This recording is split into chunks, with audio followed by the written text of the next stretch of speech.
21 तारखेला भारतीय जनता पक्षाचं 5000 पदाधिकाऱ्यांचं अधिवेशन पुणे येथे आहे। माननीय अमित भाई शहा, नितीन गडकरी जी, राज्याचे सर्व केंद्रीय मंत्री, केंद्रीय पदाधिकारी, देवेंद्रजी आणि या अधिवेशनात असणार आहोत। या अधिवेशनामध्ये संवाद यात्रा याची रूपरेषा आम्ही जाहीर करणार आहोत। राज्यातले 19 नेते, केंद्र आणि राज्यातले 2 किंवा 3 लोकसभेत संवाद यात्रा काढणार आहेत। 48 लोकसभा मतदारसंघात 288 विधानसभेमध्ये ही संवाद यात्रा होणार आहे। प्रत्येक जिल्हा परिषद गटामध्ये, पंचायत समिती गटामध्ये, नगरपालिका, महानगरपालिकेच्या प्रभागामध्ये यात्रा फिरणार आहे। मोदींचं तिसरं सरकार आणि महाराष्ट्रातल्या सरकारने, महायुतीच्या सरकारने जे बजेट दिलं आहे, लाडली बहिणा असेल, शेतकऱ्यांना वीज बिल माफ असेल, 3 सिलेंडर माफ असेल मध्यमवर्गीय, मागासवर्गीय, गरीब माणसांना, या सर्व बजेटच्या माध्यमातून समाजाच्या शेवटच्या माणसाचा जे त्या ठिकाणी महाराष्ट्र सरकारने प्रयत्न केला आहे, त्या प्रयत्नाला आम्ही शेवटपर्यंत पोहोचण्याचा आम्ही प्रयत्न करणार आहोत। शेवटी आमच्या संघटनेचं काम आहे की सरकारने घेतलेलं जे निर्णय आहेत, जनसामान्याकरता, शेतकरी शेतमजुराकरता, युवकांकरता, महिला बहिणीकरता जे निर्णय घेतलेले आहेत, ते निर्णय समाजाच्या शेवटच्या माणसापर्यंत पोहोचवून समाजाला घेतलेल्या निर्णयाचा लाभ झाला पाहिजे। समाजामधला कुठलाही घटक केंद्र आणि राज्य सरकारच्या योजनेतून वंचित राहू नये, याकरता ही संवाद यात्रा आहे। आणि संवाद यात्रेचा समारोप हा त्या विधानसभेत होणार आहे, त्या विधानसभेची यात्रा असणार आहे। आणि मोठी यात्रा ही पुढच्या काळामध्ये पुन्हा एकदा आम्ही योजना तयार करतोय, ती यात्रा वेगळी होईल। छगन भुजबळ यांनी कालच शरद पवारांवर गंभीर आरोप केला होता आणि आज ते सिल्वर वॉकवर शरद पवार यांना भेटण्यासाठी गेलेले आहे। महायुतीचा सगळ्यात मोठा पक्ष म्हणून भाजप कसं बघते याच्याकडे? नाही, शरद पवारांशी छगन भुजबळ भेटतायत याचा अर्थ काही महाराष्ट्राच्या आणि जे या ठिकाणी घडामोडी सुरू आहेत, ज्या त्या ठिकाणी सामाजिक घडामोडी आहेत, मोठ्या प्रमाणावर त्या ठिकाणी काही त्या ठिकाणी विकासात्मक काही चर्चा असतील, सामाजिक चर्चा असतील, जे काही राज्यामध्ये राजकारण सुरू असतं, यामध्ये कधी ना कधी विरोधी पक्ष आणि सत्ता आणि पक्षाचे नेते भेटत असतात। त्यामुळे मला वाटतं ही भेट जी आहे, ही भेट कुठल्या कारणाने होत आहे हे भुजबळ साहेब भेट झाल्यानंतर सांगतील। छगन भुजबळ गेल्या काही दिवसांपासून नाराज असल्याची चर्चा होती। त्यांचे वक्तव्य, त्यांची ओबीसी आंदोलनासंदर्भात, ओबीसी आरक्षणासंदर्भात टोकाची भूमिका, एकूणच काय वाटतं? एकूणच वेगळा निर्णय घेईल भुजबळ की महायुती सोबत असणार, काय वाटतं? मला भुजबळ साहेबांचा आत्तापर्यंतचा राजकीय त्यांची वाटचाल माहिती आहे। महायुतीचे ते अत्यंत महत्त्वाचे घटक आहे। कुठल्याही प्रकारचा निर्णय भुजबळ साहेब असा घेणार नाही जो महायुतीला डॅमेज करेल। भुजबळ साहेब उलट महायुती कशी एकत्र राहील, ती कशी एकजूट राहील याचा प्रयत्न नेहमीच करतात। आणि मला असं वाटतं की शेवटी शरद पवार साहेबांना भेटणं यामध्ये काही, आम्ही अनेक वेळा भेटलो आहे शरद पवार साहेबांना, त्यामुळं काही असे विषय असतात की वरिष्ठाचं मार्गदर्शन राज्याकरता घ्यावं लागतं। काही मला वाटतं या भेटीमध्ये असं काही राजकीय समजू नये। छगन भुजबळ असा कुठलाही निर्णय घेणार नाही ज्यामध्ये महाराष्ट्राच्या 14 कोटी जनतेच्या हिताचं जे रक्षण महायुती करते आहे, त्या महायुतीला कुठलाही त्या ठिकाणी कमी जास्त होईल।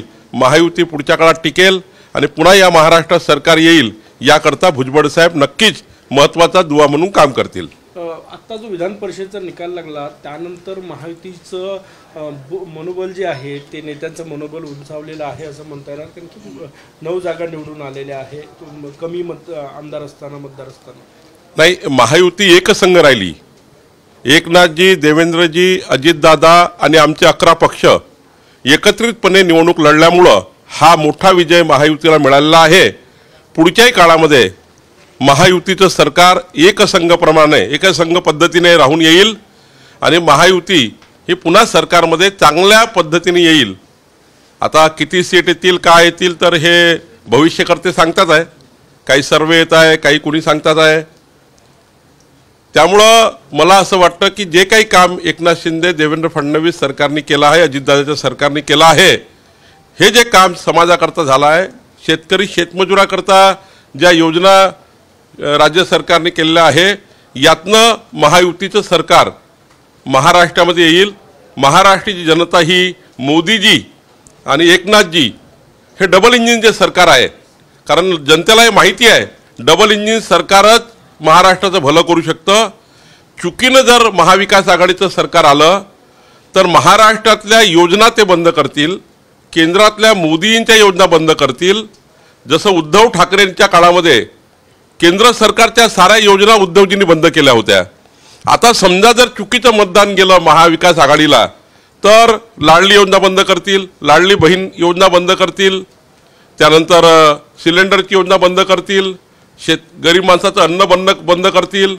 त्यामुळं मला असं वाटतं की महायुती आणि केंद्रातलं सरकार हे डबल इंजिन सरकार हे महाराष्ट्राच्या जनतेला पाहिजे आहे। 14 कोटीचा हा महाराष्ट्र सुजलाम सुफलाम करण्याकरता महायुती आणि एनडीएचं सरकार डबल इंजिन सरकारच जनतेचं भलं करू शकतं, हे महाराष्ट्राच्या जनतेला कळतं।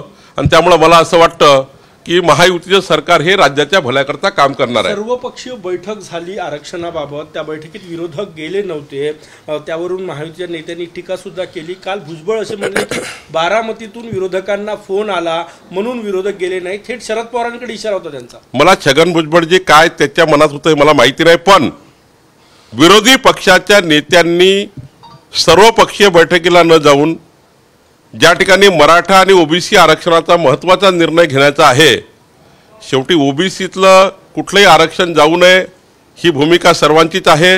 मला वाटतं शरद पवार साहेबांची भूमिका परवा त्यांनी सांगितली आणि मराठा समाजालाही न्याय मिळाला पाहिजे, मराठा समाजाचे आरक्षण टिकलं पाहिजे, त्यांनाही त्या ठिकाणी योग्य न्याय मिळाला पाहिजे। सरकार यावर काम करत आहे, एकनाथ शिंदे काम करतात आहे, आमचं सरकार काम करत आहे। पण जेव्हा एखादी आणीबाणीची परिस्थिती निर्माण होतं किंवा एखादी अशी परिस्थिती निर्माण होतं की सर्वपक्षीय बैठकीची आवश्यकता पडतं, एकमत करण्याची आवश्यकता पडतं, त्यावेळी मात्र विरोधकांनी घेतलेली भूमिका ही निंदनीय आहे। ही भूमिका महाराष्ट्राला साजेशी नाही। एकीकडे राजकारण करायचं, जातीपातीचं राजकारण करायचं, निवडणुकीच्या काळात जातपात धर्माच्या राजकारणावर मतं मागायचे आणि जेव्हा समाजाला न्याय द्यायची गोष्ट आली तेव्हा पळून जायचं, हे जे महाविकास आघाडीच्या नेत्याचे राजकारण आहे हे त्या ठिकाणी जनतेला दिसलेलं आहे, मराठा समाजाला दिसलेलं आहे, ओबीसीला दिसलेलं आहे। आणि त्यामुळं महाविकास आघाडीला जनता हाकलून लावल्याशिवाय राहणार नाही। खरं तर सर्वपक्षीय बैठकीला न जाणे ही निंदनीय बाब आहे असं मला वाटतं। गेल्या वर्षी सरकारने कंत्राटी भरती रद्द केली होती, मात्र पुन्हा आता कंत्राटी भरती सुरू करण्यात येत आहे। वैद्यकीय शिक्षण विभागाने त्या संबंधात जाहिराती काढलेले आदेश दिलेले आहेत। नाही, ज्या ठिकाणी तातडीने भरती करायची असतं 80% भरती करता येते एकूण आकृती बंधाच्या, मला वाटतं सरकारने चांगला निर्णय घेतला। पुढच्या काळात ज्या जागा रिक्त आहे त्याही जागा भरण्याचा निर्णय सरकार घेईल। सकाळ माध्यम समूहाचा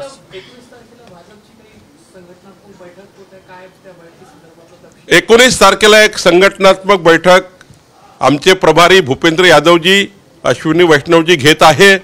आम्ही 30 पदाधिकारी त्या बैठकीला आहोत। ती आमची कोर कमिटीची बैठक आहे। त्या बैठकीमध्ये राज्याच्या एकूण राजकीय आणि सामाजिक परिस्थितीवर विचार होणार आहे। मुंबईत ही बैठक आहे। सकाळ माध्यम समूहाचा सर्वे आलेला आहे, कुठेतरी भाजप हा मोठा पक्ष ठरू शकतो जर एकटा लढला तर, अशा पद्धतीने नाही। आता आम्ही हे ठरवलेलं आहे की महायुती सोबत लढणार आहे। जर आम्ही लोकसभेमध्ये महायुती सोबत गेलो तर विधानसभेत वेगळं जाण्याचा काही प्रश्न येत नाही आणि त्यामुळे आमचे केंद्रीय नेते निर्णय घेतील, राज्याचे नेते निर्णय घेतील तिघेही बसून। त्यामुळं यांनी वेगळं लढायचं की त्यांनी वेगळं लढायचं हा कपोलकल्पित काही लोक विचार करतायत। पण मला असं वाटतं की जसं लोकसभेमध्ये आम्ही महायुती म्हणून लढलो, आता विधान परिषदेमध्ये महायुती म्हणून लढलो, तसंच मला वाटतं येणाऱ्या भविष्यातल्या महाराष्ट्राकरता सर्व पक्षांनी एकत्र येऊन, आमच्या 11 पक्षांनी एकत्र येऊन महायुतीमध्ये आम्ही जाऊ असं आम्हाला त्या ठिकाणी वाटतं आहे। आणि त्यामुळे मला असं वाटतं की केंद्रीय नेतृत्व योग्य निर्णय करेल. पण आता तर महायुती ही प्रचंड ताकदीने या महाराष्ट्रामध्ये काम करत आहे. बच्चू कडू कुठेतरी नाराज असल्याची चर्चा दिसत आहे. ते म्हणते महायुतीत मी कुठे आहे अशा पद्धतीचे त्यांनी कोण? काल बच्चू शेतकरी आणि शेतमजूर फ्रंट स्थापन करणार बच्चू कडू म्हटले. बच्चू कडूंनी यापूर्वी महायुतीच्या विरोधात भूमिका घेतली आहे. त्यांनी ऑलरेडी लोकसभेमध्ये वेगळं लढून महायुतीच्या बाजूने ते विरोधात गेलेले आहे. त्यामुळे मला असं वाटतं आता त्याबद्दल त्यांनीच निर्णय करायचा आहे. देशभरात वेगवेगळ्या राज्यामध्ये झालेल्या पोटनिवडणुकीत हा देशभरात वेगवेगळ्या राज्यात झालेल्या विधानसभेच्या पोटनिवडणुकीमध्ये जे आहे ते 10 जागा इंडिया आघाडीने जिंकलेल्या आहे. विशेषतः बद्रीनाथची जागा इंडिया आघाडीकडे 10 जागाच होत्या. बद्रीनाथची काही आमचं कमी झालं नाहीये. ज्या आता परवा निकाल आले त्यामध्ये एनडीएला जेवढ्या जागा होत्या तेवढ्या भेटल्या. तेवढ्याच जागा एनडीएकडे होत्या. इंडिया आघाडीकडे तेवढ्या जागा होत्या. त्यामुळे जागेत काही कमी जास्त झालं नाही. वाढायला पाहिजे होत्या का वाढायला पाहिजे होत्या, पण त्यामध्ये जेवढ्या जागा आमच्या होत्या तेवढ्या भेटल्या. गोपीनाथ मुंडे प्रतिष्ठानला मनोरमा खेडकर यांनी 12 लाखाचा चेक दिला असं म्हटलं जात आहे. काल वडेट्टीवारांनी स्वतः आरोप केला होता. कोण दिला चेक? मनोरमा खेडकर, पूजा खेडकर यांच्या मागे वादग्रस्त आहे असं काल अधिकारी विजय त्यांच्या वडेट्टीवारांनी सुद्धा आरोप केला होता. त्यावर काही बोलत आहे? नाही, मला याबद्दलची माहिती घ्यावी लागेल. कोणी बोललं म्हणून त्यावर काही मी बोलणं योग्य नाहीये. थँक्यू. देश विदेशातील प्रत्येक घडामोडींचे लाईव्ह अपडेट मिळवण्यासाठी आता साम टीव्हीच्या सर्व सोशल मीडिया प्लॅटफॉर्मला लाईक, फॉलो आणि सबस्क्राईब करा. तसंच सर्व नोटिफिकेशनसाठी बेल आयकॉन प्रेस करायला विसरू नका.